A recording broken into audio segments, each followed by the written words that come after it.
Hello friends, मैं गौरव। और क्या आपको पता है एक मामूली से शर्ट को बनाने के लिए कितने कपड़ों का इस्तेमाल किया जाता है?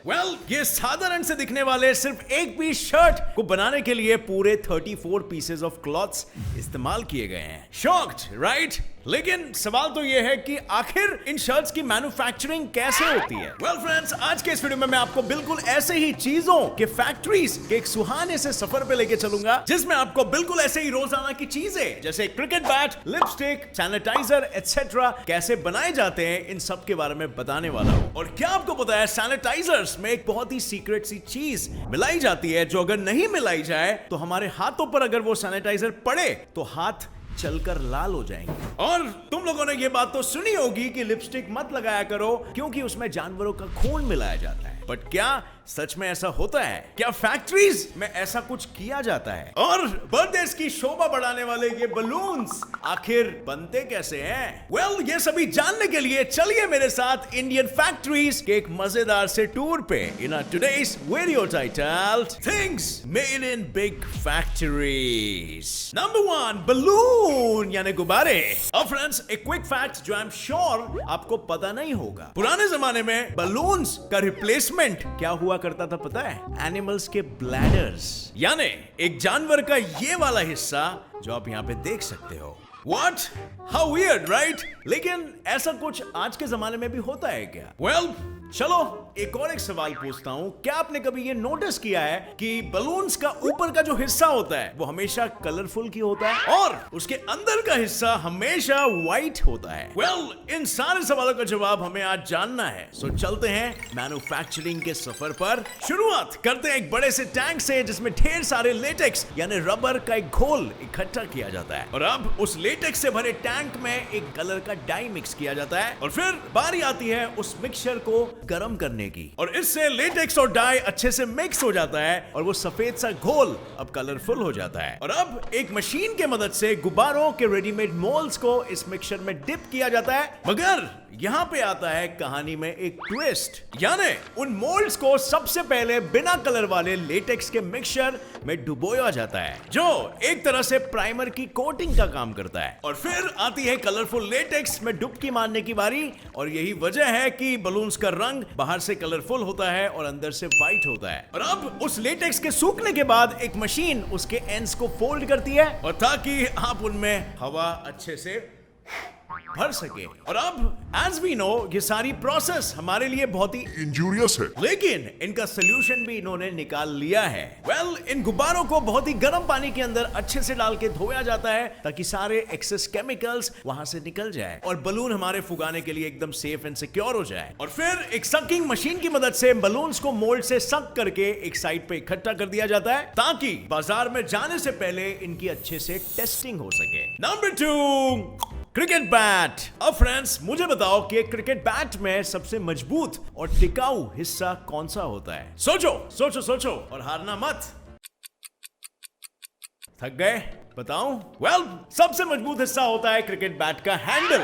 और अगर जानना है कि कैसे, तो चलो चलते हैं क्रिकेट बैट की फैक्ट्री में और देखते हैं कि क्रिकेट बैट्स आखिर में बनते कैसे हैं। सबसे पहले बनाया जाता है बैट का निचला हिस्सा, जिसके लिए एक मजबूत लकड़ी के टुकड़े पर लिटरली हाथों से ड्राइंग की जाती है। और फिर एक कटर की मदद से उस टुकड़े के निचले हिस्से को एक कर्व्ड शेप दिया जाता है और साथ ही आजू बाजू के एक्स्ट्रा टुकड़ों को हटा दिया जाता है ताकि उस बैट के हैंडल को एक बेसिक सा शेप मिल जाए। और फिर हैंडल के हिस्से को लगाने के लिए उस टुकड़े के ऊपरी हिस्से में एक वी शेप का कट किया जाता है। और अब आती है हैंडल बनाने की बारी, जिसके लिए कई सारे लकड़ियों के टुकड़ों को, जो पतले पतले लकड़ियों के टुकड़े होते हैं, उन्हें फेविकॉल की मदद से एक के ऊपर एक चिपकाया जाता है। और उन सभी को अलग अलग साइड से स्टिक होने के लिए उन्हें खासकर रस्सियों से बांधा जाता है और इस वजह से वो हैंडल पूरे बैट से ज्यादा मजबूत बन जाता है। और अब आप लोगों ने ऐसी रस्सियां तो बिल्कुल देखी होगी, जब भी आप एक बैट का ग्रिप निकालते हो तो ऐसी रस्सियां आपको लगाई हुई दिखती है हैंडल पर।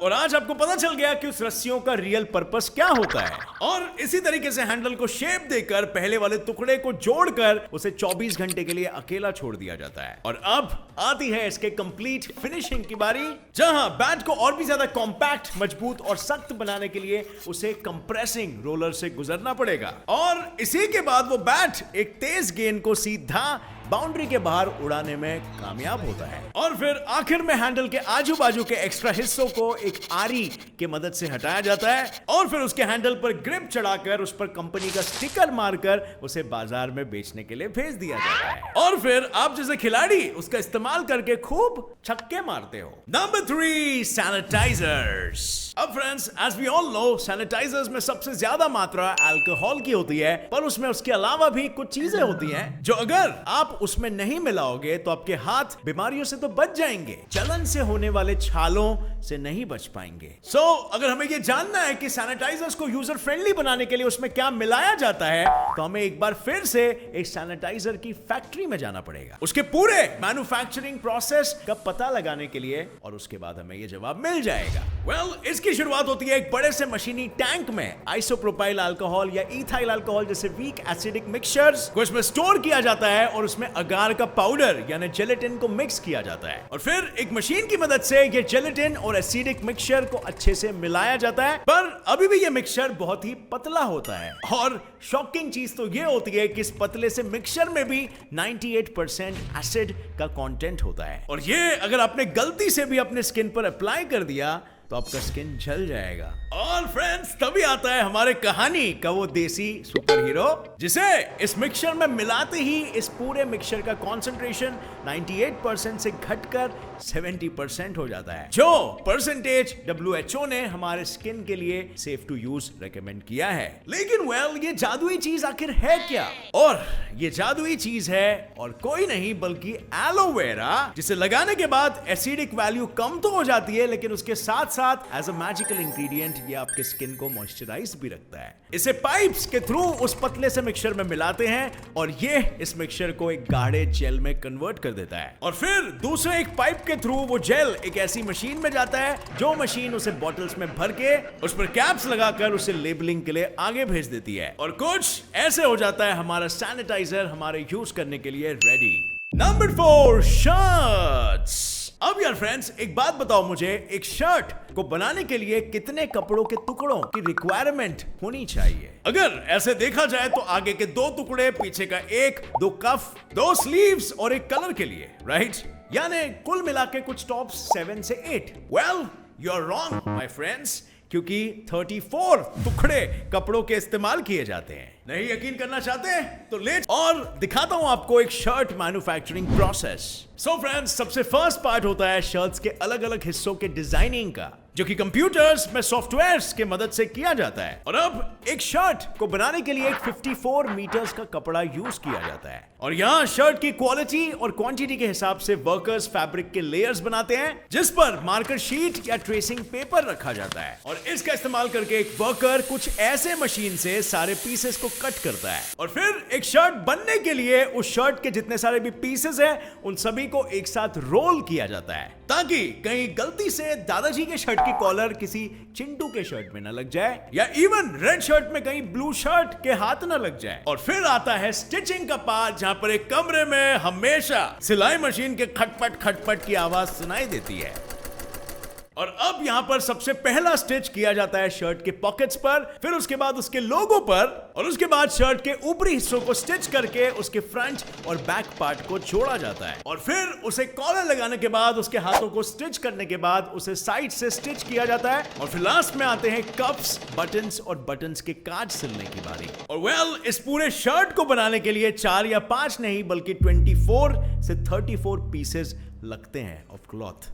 और फिर आपकी ये शर्ट सिर्फ स्टिच ही नहीं बल्कि कड़क इस्त्री मार के ब्रांड का टैग लगाकर एक प्लास्टिक के रैपर में रैप करके आपके सुपरमार्केट स्टोर तक पहुंच जाती है। Number 5, lipstick.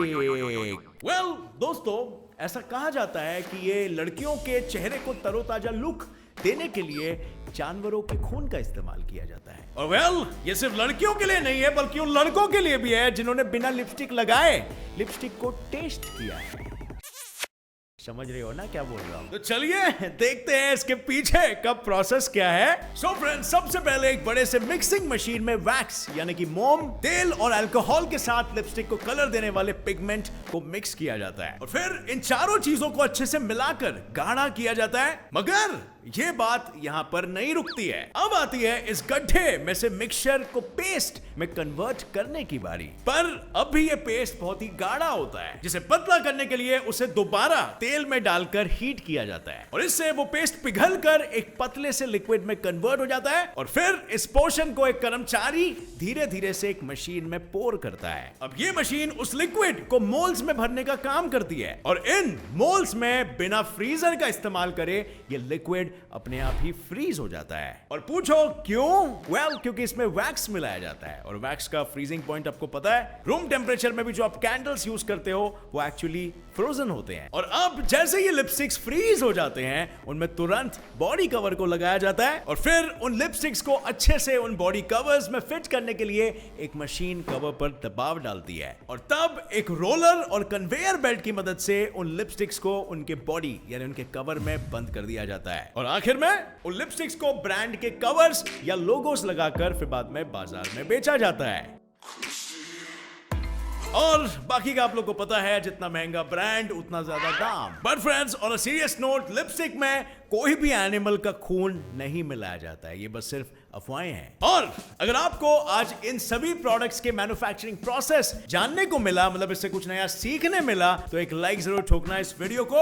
और अगर आप नए हो इस चैनल पर हमारी ज्ञान की फैक्ट्री में, तो अभी ही सब्सक्राइब बटन हिट कर लो और दबाओ नीचे दिया गया घंटा, ताकि आप आगे आने वाली हमारी कोई भी वीडियो की अपडेट को मिस ना कर सको। और जाने से पहले अगर ये वीडियो देखकर आपको कोई भी सवाल आया है तो नीचे कमेंट में आप पूछ सकते हो, या आपकी कोई टिप्पणी होगी तो वो भी आप नीचे कमेंट कर सकते हो। And as always friends, stay curious, keep learning and keep